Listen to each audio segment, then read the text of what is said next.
Assalamualaikum warahmatullahi wabarakatuh.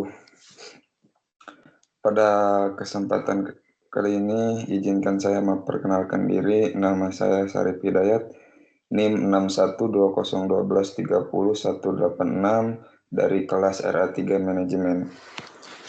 Di sini saya akan memaparkan materi mata kuliah pengantar teknologi informasi. Yang terhormat dosen pengampu mata kuliah Teknologi Informasi Pak Sairoji Eskom MM. Langsung saja resume materi 1 sampai ke 12. Materi yang pertama yaitu pengantar teknologi informasi.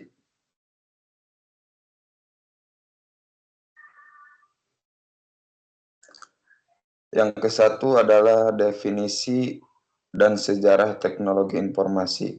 Teknologi informasi adalah penggunaan perangkat digital dan sistem komputer untuk mengumpulkan, menyimpan, mengelola, dan menyebarkan informasi. Teknologi informasi dimulai dari perkembangan mesin hitung dan perangkat mekanis pada abad ke-19 seperti kalkulator mekanis dan kartu pons. Next.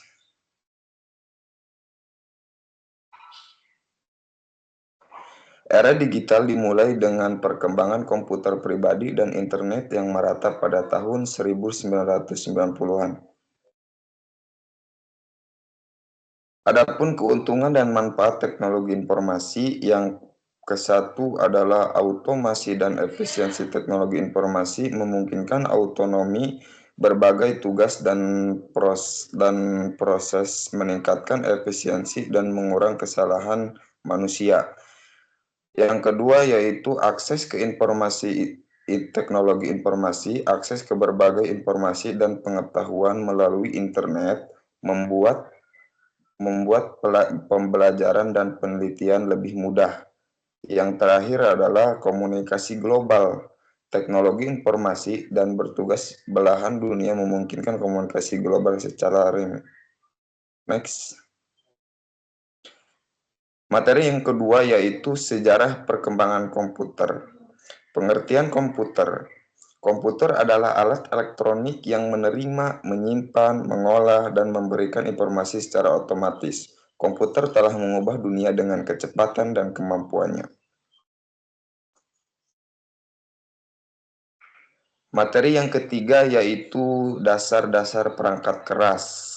Alat input, adapun alat input dan output, ada keyboard, ada mouse, ada printer, ada monitor, dan alat penyimpanan ada hard drive atau HDD, ada solid state drive atau SSD, ada flash drive. Sistem komputernya yaitu komponen sistem komputer.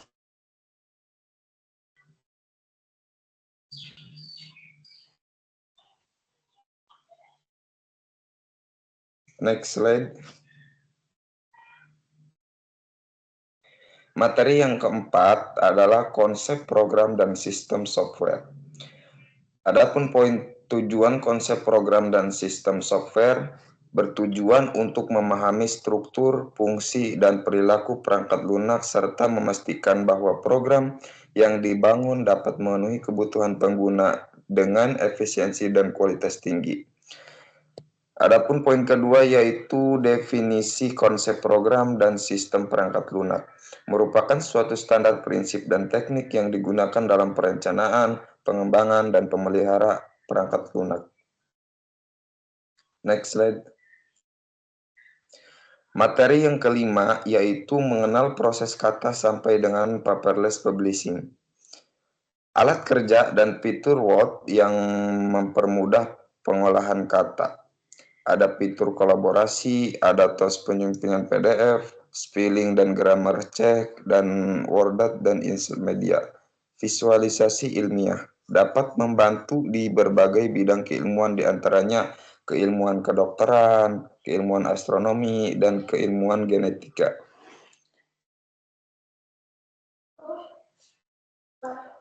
Materi yang keenam yaitu apresiasi grafik, hipermedia, dan multimedia dalam presentasi. Adapun pengertian grafik adalah representasi visual data atau informasi yang digunakan untuk menyampaikan pesan dengan cara yang menarik dan mudah dipahami. Hipermedia dalam presentasi. Penerapan hipermedia. Hipermedia mengacu pada teks, gambar, suara, dan media lain yang terhubung secara non-linear dan dalam presentasi. Interaktivitas. Hipermedia memungkinkan pengguna berinteraksi dengan materi presentasi. Adapun engagement dengan menggunakan hipermedia, presentasi dapat lebih menarik, dinamis, dan memperkuat pemahaman serta daya pikat audiens.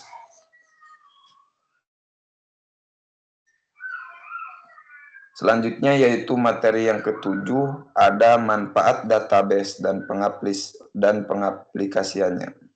Pengertian database. Database adalah kumpulan data yang dikelompokkan dan saling berhubungan sesuai dengan ketentuan.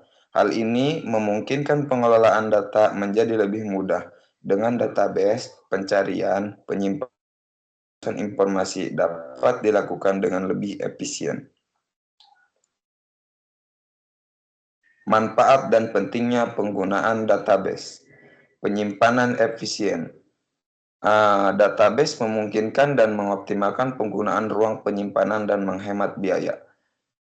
Yang selanjutnya ada pemeliharaan data. Database menyediakan fitur untuk memastikan integritas dan keamanan data. Next, akses mudah. Database dapat memberikan akses pengambilan data informasi dengan cepat, akurat, dan mudah. Yang terakhir ada analisis data. Dengan database, perusahaan dapat menganalisis data secara efektif. Selanjutnya materi yang ke-8 yaitu pengantar jaringan dan telekomunikasi. Pengertian jaringan komputer. Dalam segala jenis aktivitas pekerjaan, sepertinya sudah melibatkan jaringan komputer. Jaringan komputer adalah sistem yang terdiri dari dua komputer atau lebih yang terhubung atau sama lain lewat media komunikasi dan transmisi sehingga dapat berbagai hardware komputer dan data aplikasi. Fungsi-fungsi jaringan. Transfer data lebih cepat, memudahkan berhubungan dengan orang lain, mengirimkan berbagai format file, mudah mengakses informasi, mudah mengakses file sendiri dan milik orang lain. Selanjutnya materi ke-9 yaitu sejarah internet dan perkembangannya. Asal-usul internet. Seperti yang diketahui, jika sejarah internet pertama kali dimulai pada tahun 1969 yang merupakan awal mula dilakukannya penelitian hingga pada tahun 1986 dikeluarkannya NSFNet untuk menggantikan ARPANET. Hal tersebut menjadi awal mula dari penyebaran internet ke beberapa negara. Perkembangan internet. Internet terus berkembang hingga pada tahun 1980-an. Jaringan ini sanggup menghubungkan universitas ternama di Amerika Serikat, tapi aksesnya terbatas pada 1982. Protokol standar TC atau IP memulai diaplikasinya ke publik.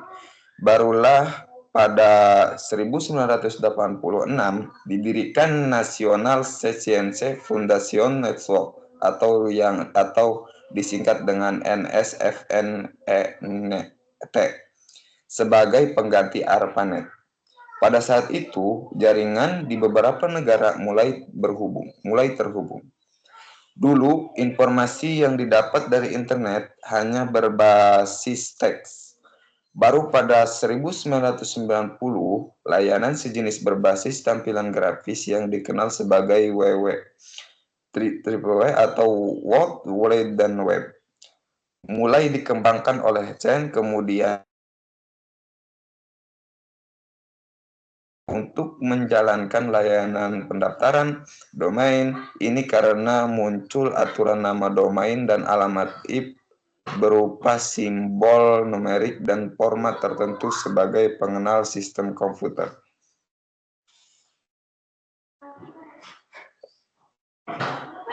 Selanjutnya materi yang ke-10 yaitu memahami infrastruktur data dan informasi. Definisi dan konsep dasar infrastruktur data. Infrastruktur data merupakan komponen krusial dari organisasi berbasis data modern yang menyediakan landasan untuk mengelola dan menganalisis data dalam jumlah besar guna memperoleh wawasan dan membuat keputusan berdasarkan data. Adapun konsep dasar infrastruktur data ada 3 poin, yaitu konektivitas, basic data, dan server dan penyimpanan.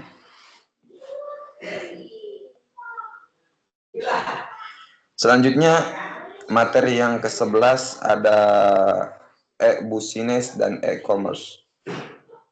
Adalah subset dari e-business yang lebih fokus pada selebihnya mohon maaf, ini pengertian dari e-commerce adalah subset dari e-business yang lebih fokus pada transisi komersial yang terjadi secara elektronik. Ini mencakup pembelian dan penjualan barang dan jasa melalui internet. Beberapa aspek penting dari e-commerce meliputi yaitu toko online atau online store, situs web atau platform tempat produk dan layanan dijual kepada konsumen. Yang kedua ada marketplace, platform yang mempertemukan penjual dan pembeli dari berbagai vendor seperti Amazon, Tokopedia, atau Bukalapak. Yang ketiga, pembayaran elektronik atau electronic payment. Sistem pembayaran yang memungkinkan transaksi online seperti kartu kredit, PayPal, dan dompet digital. Yang keempat ada ticketing. Penjualan tiket untuk acara, transportasi, dan layanan lain secara online. Yang kelima, mobile commerce atau m-commerce. E-commerce yang dilakukan melalui perangkat mobil seperti smartphone dan tablet. Yang terakhir ada digital products. Penjualan digital seperti musik, e-book, software, dan aplikasi. Next. Selanjutnya, bisnis. Yang ke-1 adalah penggunaan teknologi informasi dalam bisnis, melibatkan proses bisnis elektronik seperti manajemen rantai pasokan, manajemen hubungan pelanggan, prosumen atau ERP, e-learning dan komunikasi internal. Yang kedua, manajemen rantai pasokan atau supply chain management. Fokus pada pengelolaan aliran barang dan informasi antara pemasok, produsen, dan pelanggan. Yang ketiga adalah manajemen hubungan pelanggan atau disingkat atau customer relationship management. Menggunakan teknologi untuk mengelola interaksi dan hubungan dengan pelanggan. Yang keempat ada procurement. Produser, pengadaan barang dan jasa dilakukan secara elektronik dari pemasok. Yang kelima ada Enterprise Resource Planning atau disingkat dengan ERP. Sistem yang mengintegrasikan fungsi bisnis lain seperti akuntansi, keuangan, produktif, dan sumber daya manusia. Yang keenam ada e-learning, menggunakan teknologi untuk memberikan pelatihan dan pendidikan kepada karyawan. Yang terakhir ada komunikasi internal dan kolaborasi, menerapkan email, internet, dan alat kolaborasi untuk komunikasi internal perusahaan. Next. Adapun perbedaan e-commerce dan e-bisnis adalah sistem yang berlangsung pada e-bisnis menyasar seperti bagian dari hulu hingga hilir sebuah bisnis secara menyeluruh. Sementara e-commerce lebih condong pada analisis performa jual beli yang diatur dalam periode tertentu. Nah, selanjutnya yaitu materi yang terakhir, materi yang ke-12, perancangan sistem. Perancangan sistem adalah proses perancangan untuk merancang sistem atau memperbaiki sistem yang telah ada sehingga sistem menjadi lebih baik serta dapat mengerjakan pekerjaan secara efektif dan efisien. Proses perancangan bisa berupa rancangan apa itu? Berupa apa? Berupa rancangan input, rancangan output, dan rancangan file.